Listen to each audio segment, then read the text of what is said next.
முருகென்றால் அழகுதான், அழகென்றால் முருகன் தான்.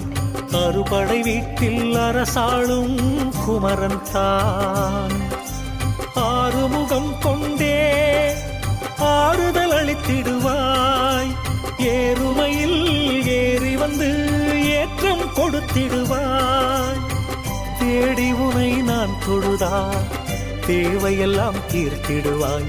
ஆடியும் பாடியும் நாடி வரும் அடியவர்க்கு அழகோடு அருள் சேர்ந்த உன் திருக்கோலம் திவ்யமப்பா.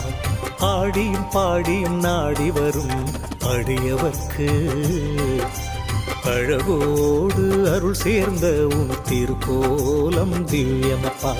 முருகென்றால் அழகுதான், அழகென்றால் முருகன் தான். அறுபடை வீட்டில் அரசாளும்